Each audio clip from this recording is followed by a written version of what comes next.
little something about yourself. You're wonderful, flawless, ooh, you a sex. Hi, I'm Katie, and today I'll be reviewing When Love Never Ends. I keep almost saying When Love Never Dies. Anyway, When Love Never Ends by Alec, Keaton. And plot is there's two young couples, Sam and Sarah, set in the 1960s and the 70s, and they meet for the first time and they fall in love, but the Sarah's dad's racist, and she doesn't want her dating someone who is half Japanese and half white.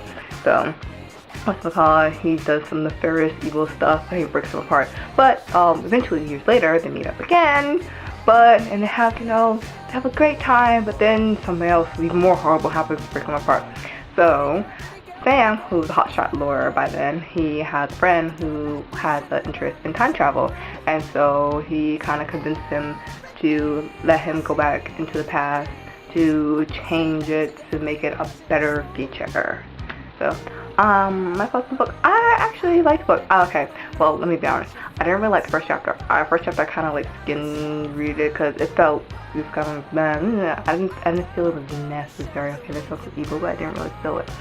But when after the second chapter, which I kind of had a feeling it was gonna be like that, but anyway, after the second chapter, it gets more interesting. You get to learn about the people in their past, how they came to be how they were, and stuff like that. First, it starts out with the kind of like a little bit of the grandparents and the parents, then the actual kids themselves.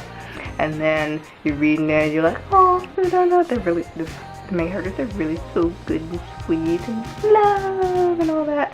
So, when it gets to a point where you're like, oh my god, the shock, the horror of it, and how he has to go back into the past, I was actually very curious to see how he would tweak things and stuff like that. I thought actually he was gonna physically go in the past because I'm so unimaginative like that. But anyway, I thought he was physically gonna go in the past, but it's not really like that. I actually thought he was just gonna tweak one thing or two, but there was like a whole list of things that he could change and the ripple effects that they had and stuff like that. Because last chapter they get into the ripple effects of what his changing the past does.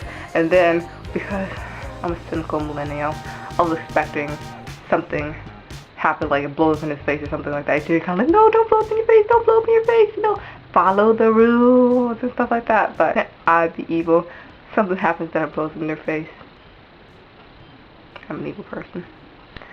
So, but it turns out, actually, I'm not going to tell you. You read the book. So, it has a nice little cover. Actually, for some weird reason, it smells like milk. I don't know why.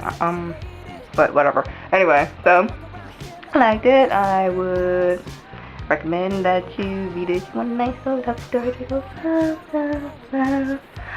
So, and everyone, bye.